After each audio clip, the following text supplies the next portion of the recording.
good afternoon, and thank you for joining us for the Governor's FY19 Budget Address Press Conference.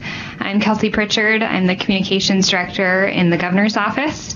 And today also with the Governor, we have Liza Clark, who is our Commissioner of Bureau of Finance and Management.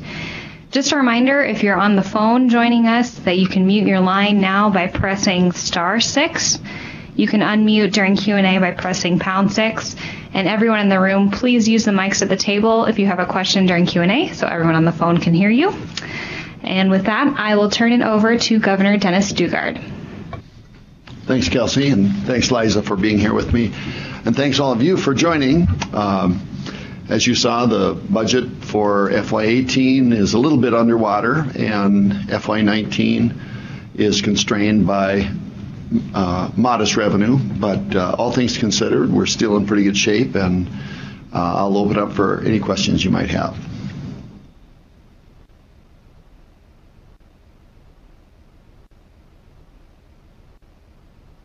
Could you make sure the mic's on closest to you? Question I have is, every year it seems like we're bringing in less and less money. What's the problem, and how do we fix it? All right, well, I think we need to recall that every year we do have growth. We do our best to predict the level of that growth. In some years, like FY14, we underestimated the amount of growth we would have, and we had lots of extra money to spend. That was true in FY12 as well. A lot of extra money to spend when the legislature came together, both for the budget address and when they came together in the legislative session. Then there are other years where we overestimate the revenue. And of course, because our farm economy, because of low inflation, the other factors I mentioned in my speech, this is a year like that. Still, we're within 1% of where we thought we'd be, and it's just a matter of adjusting our spending to match the growth of revenue, whether it was short of what we thought it'd be or long of what we thought it'd be.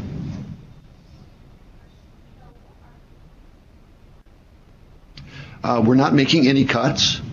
We are just offering reduced increases. We're not able to offer an inflationary increase, which we often like to give to education and Medicaid providers and to state employees. We are spending $20 million more in education, so it's not as if we're cutting them. A lot of that money is due to increased enrollment, which is good news. It shows we have more students entering our schools, both in our K-12 system and in our tech schools, and that's a good thing. We ask our school system to judge as best they can a year out what their enrollment will be, and they do the best they can, again, just as we do the best we can to judge what revenue will be a year away. So it's true that a year ago, last fall, we asked the school district, what do you think you will enroll in terms of your students for the fall of 2017? That impacts the FY18 budget year, and they gave us their best judgment, but they undershot it a little bit. But again, increased enrollment is good. The other thing to remember is for some schools, increased enrollment will mean they have increased expenses, increased fixed expenses. They'll have, certainly everyone will have a little bit of increased marginal expense, but for some schools, they will not have increased fixed expenses. They may have 3 more students in a classroom. It doesn't mean they have to hire another teacher. They can add those students depending upon the population of that classroom. In other situations, they'll say, no, we're just at the tipping point. We have to hire another teacher. So it really depends upon the individual school district. But for some school districts where you've got increasing enrollment, this increased money will be more than the marginal costs that they'll have, and they'll have no greater fixed costs because of the increased enrollment. So it's extra money. Again, it just depends on the school district that you're looking at. So one of the factors that you mentioned as far as the budget shortfall or revenue shortfall was agriculture. What is the state doing in order to compensate for that and to help those in the agriculture? Well, certainly agriculture development is a target of our economic development team. We have a number of targets, but ag development is clearly at the top of the list. And so we have been having some success in that area. We broke ground here about a year ago, or not quite a year ago, on the largest co-op soybean processor in the United States, their largest investment in the history of their company in Aberdeen. Such a large investment that will process up to a fifth of South Dakota's entire soybean crop in 1 year. So we are seeing development in the ag world, but it can't completely offset the impact of worldwide trade and the inventories of grain that are so great that they're driving prices down, or they have driven prices down in all our commodities. And it'll just take some time for some of that commodity price recovery to occur.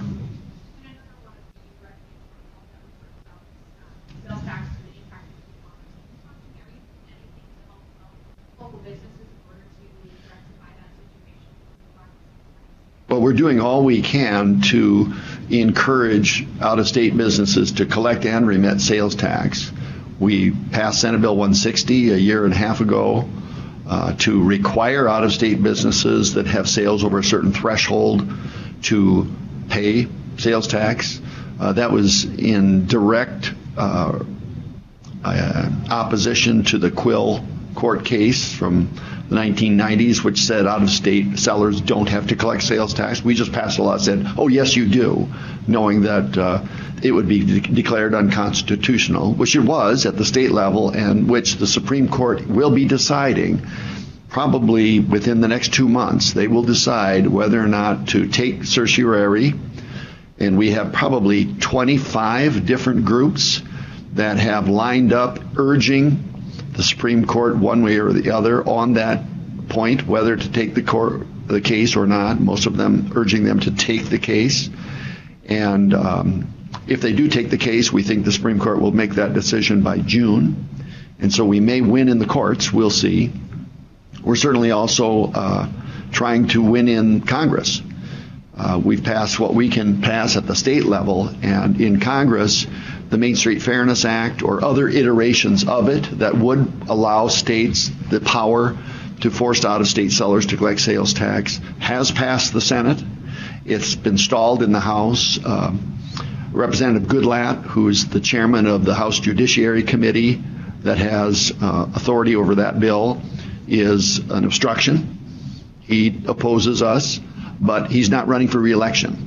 So at the end of next year, he'll be out of Congress. There'll be a new judiciary chair, and we'll see what that chair thinks of it. And I believe if it could get out of the House Judiciary Committee, it could get out of the House. And so both on the legislative front and on the judicial front and in state legislative arenas, we're doing all we can to level the playing field between internet sellers and those South Dakotans who have physical presence in South Dakota and are paying property taxes and hiring South Dakotans and being good corporate citizens contributing to our economy. Governor, this is the second budget address where you've had to talk about addressing a projected shortfall for the current year. Did you consider raising revenue this year, or was that not on your mind? No, I did not consider raising revenue. I think the shortfall, again, is relatively modest, and I think it's short-lived. I think we will see a return of higher inflation. We will see a return of higher crop prices, perhaps as early as next year. We think it's very likely, or very possible, maybe I should phrase it that way. I think it's very possible that 2007 will be the trough of farm income in South Dakota, and that FY18 or calendar year 18 will be a little better. Certainly if you combine low commodity prices with a drought year, it can't get much worse than that. Right? So we hope it'll get better. And we think we've got some prospects on the e-commerce front. And we also hope healthcare costs might flatten out a little bit. And all things considered, every one of those four factors can change direction, and each of those could have an impact on improved revenue. Governor, your fiscal year 19 budget projects increased funding from the federal government. Can you speak to your confidence that that will come through and that the state will see all of that revenue? I'm absolutely confident we'll see that. The Medicaid funding is an off-balance sheet funding item. and it is driven by dedicated funds. And so I have absolute confidence we'll see those federal dollars. You have discussed your support for healthcare reform based on cutting Medicaid costs to reduce the federal debt. Are you concerned at all about the federal tax cut bills for the same reason, because it would add to the federal debt? Yes, I am. I'm concerned by that. It's hard to judge the validity of those who say the tax cuts will stimulate the economy and be offset by increased tax collections. It will certainly cause it will force us to confront the deficit sooner than we would otherwise have had to confront it. At some point, we're going to have to confront it at the federal level.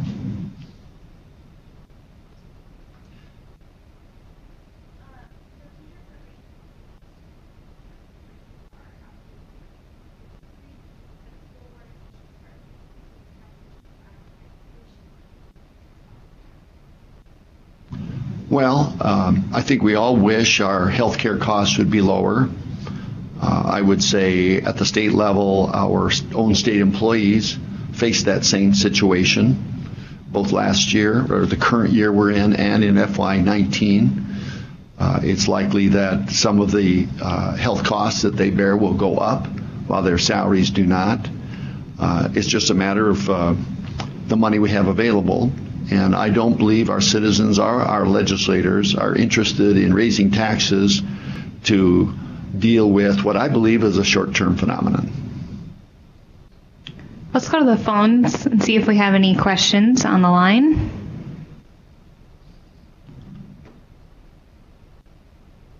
Other questions in the room?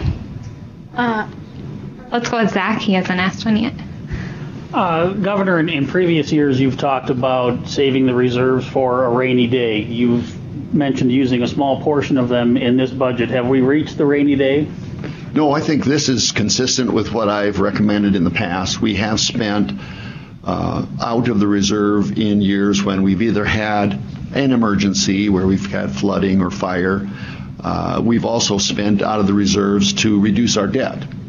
And so where our reserves exceed 10%, I'm open to spending them down to the point where they're still at 10%, but using those dollars elsewhere.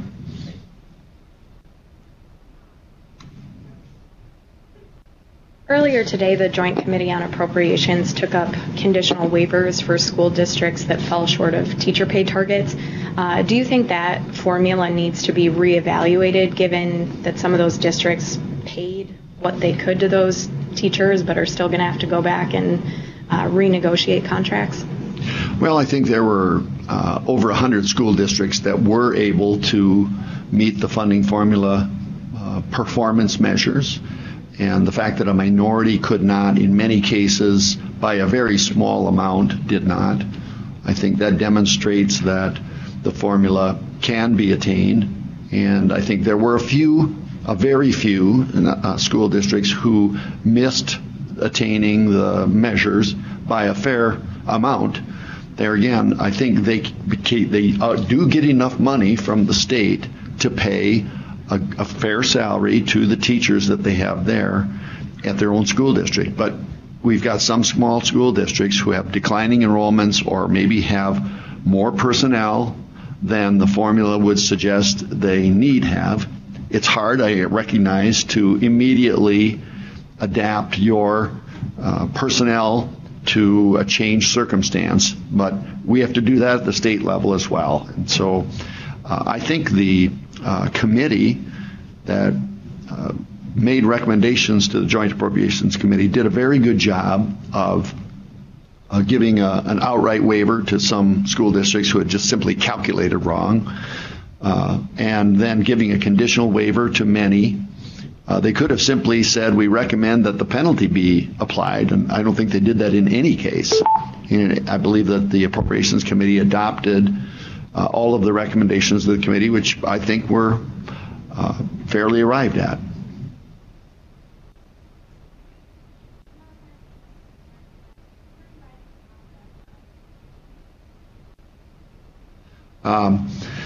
Where am I at in the process of replacing Teason? I have not looked at any list.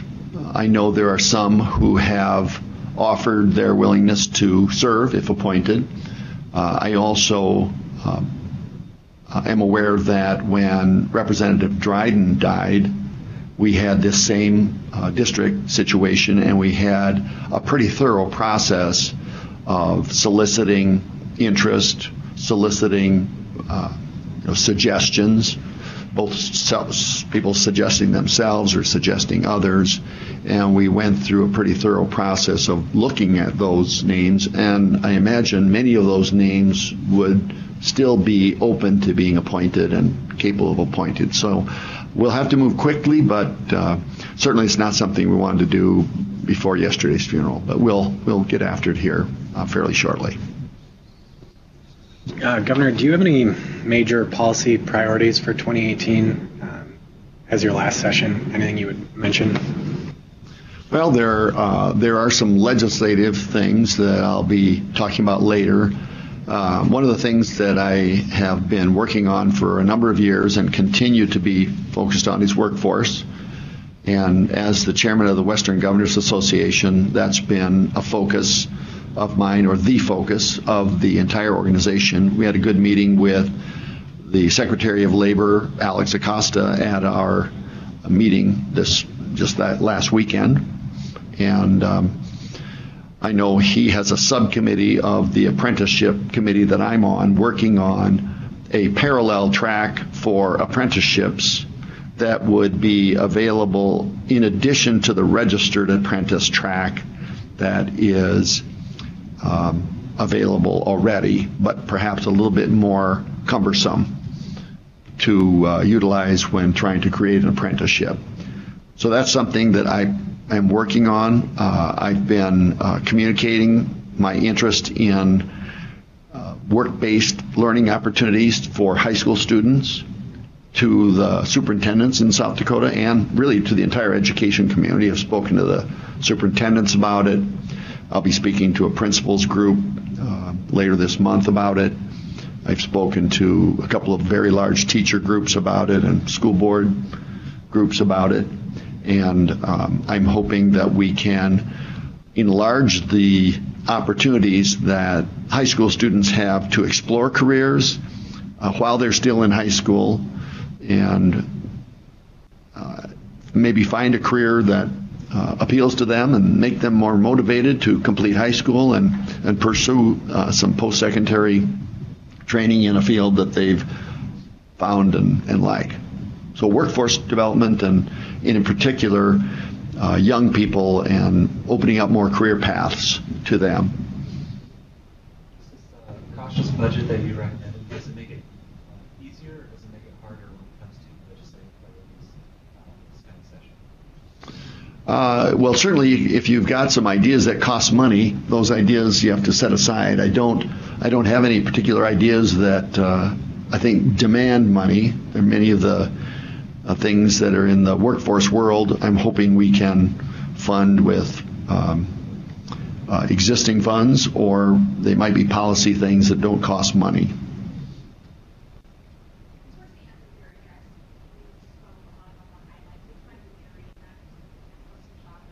Sure. Yeah, in fact, I've got them all listed here.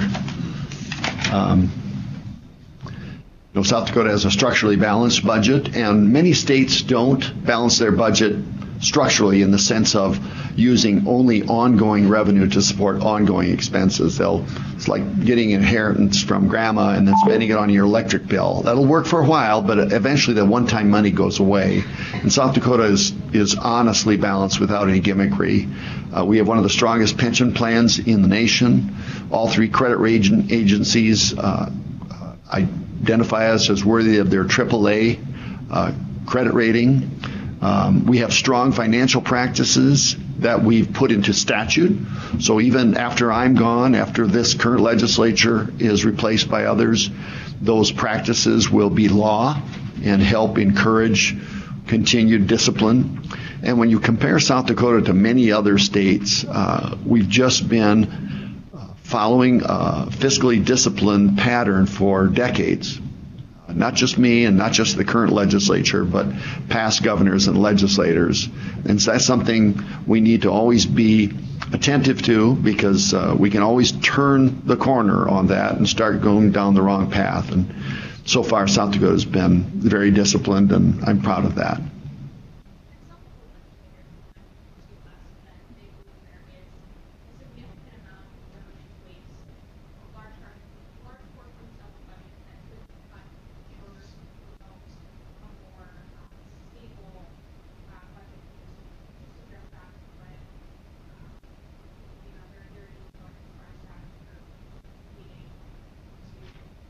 Yeah.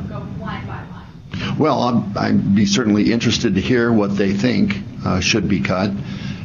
We have a terrific amount of money that does not get spent at the state level, but goes directly to school districts, to the tech schools, to the universities, to scholarships. We have quite a bit of money that's spent, hundreds of millions of dollars that are spent for Medicaid providers, paying for nursing homes, paying for assisted living, paying for people who are at the lowest level of our economic strata and their health care. And so it really is a very small fraction of our budget that does everything else that the state does.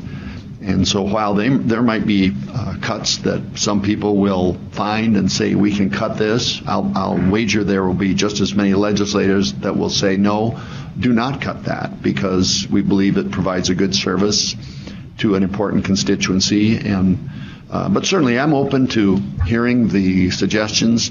My job is to present a proposal, and a good debate begins with a specific proposal. And so I've laid out a very specific proposal, and I'm looking forward to debating and discussing with the legislators. And if they can come up with improvements, that's great. Representative Hawley said he spoke to you about having some sort of review of the state's overall tax system, seeing where revenues are coming in, where changes could be made. Is that something you'd be interested in, or not really? I think he's interested in looking at additional revenue. Either through raising rates or imposing a different tax or reducing exemptions. And I'm doubtful that the legislature would support that kind of thing right now. Since you took Medicaid expansion off the table, Maine voters approved it. I think it's been a policy that has endured longer than perhaps many people thought it would. Is that on the table at all, or not for you? It's not something I will propose. Yep. Any other questions? Yes, Bob? An excellent program. What's the question? Well, the question is,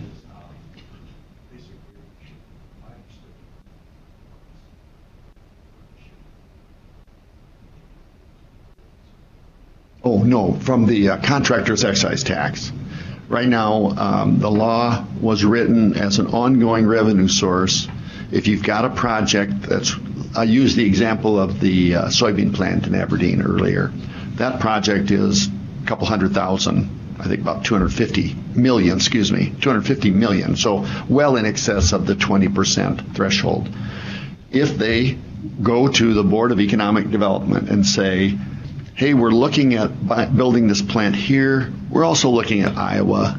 We're looking at Nebraska. They have a lot of plants in Iowa. Say, we'll do it, but we can't pay the sales tax that you're going to want to charge us on all the equipment that we're going to install there, because Iowa doesn't have a sales tax on equipment for manufacturing. So you've got to forgive at least part of that. So very often the Board of Economic Development will do that. If they believe that it is necessary as an incentive to get a company to come, they will forgive some of the sales tax, and they have the authority under state law to do that.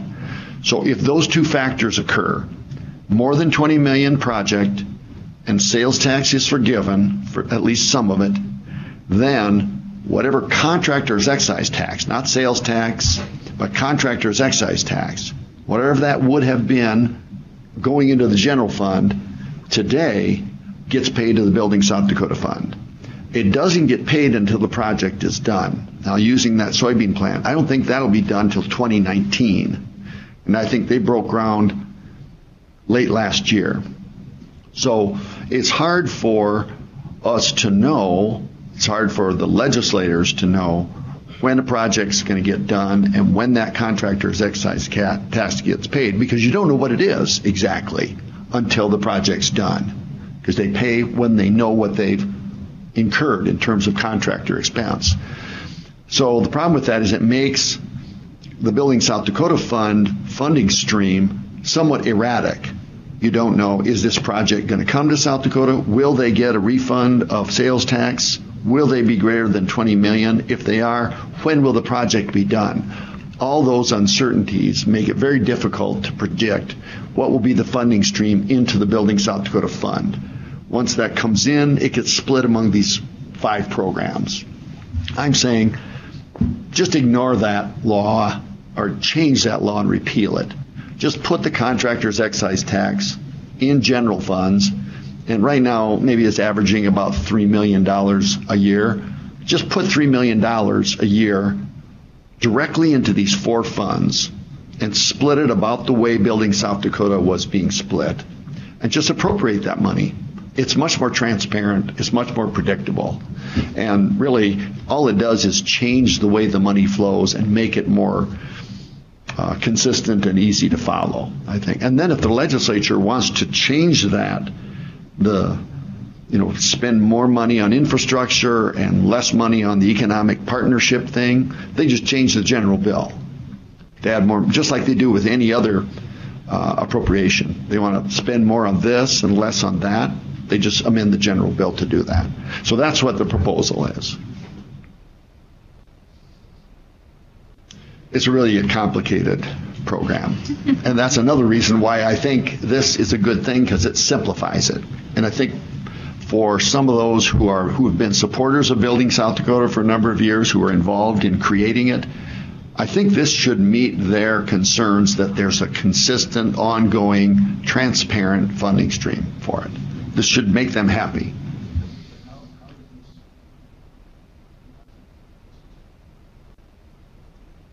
Well, I guess what I'm getting at is, you said right now it's under.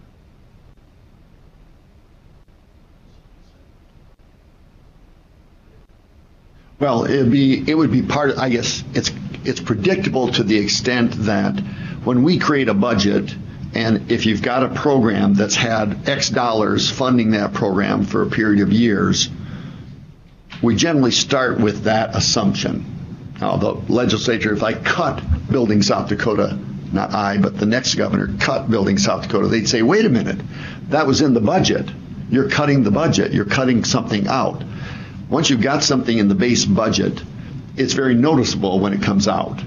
So it's consistent in the sense that just like funding education is consistent, Medicaid's consistent, it's part of the general bill, it's part of the base budget. Generally, the changes that I offer in my budget speech are departures from what last year's budget was. What's changing? That's, there's no way I can go through the entire state budget in an hour. So what I do is I talk about what's different this year versus what was last year. So I guess it's more consistent and transparent that way. The other question I have is, I'm just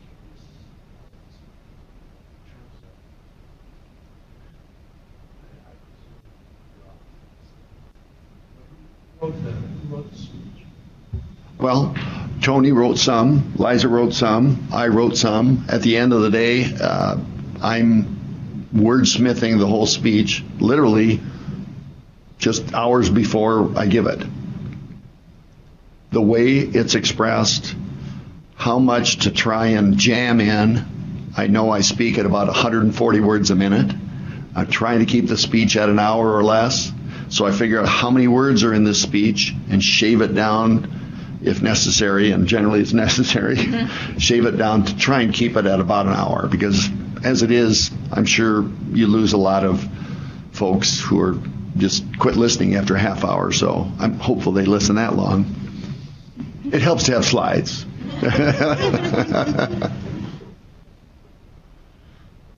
Yep. Anything else? Thank you all for right, joining thanks, us. everyone.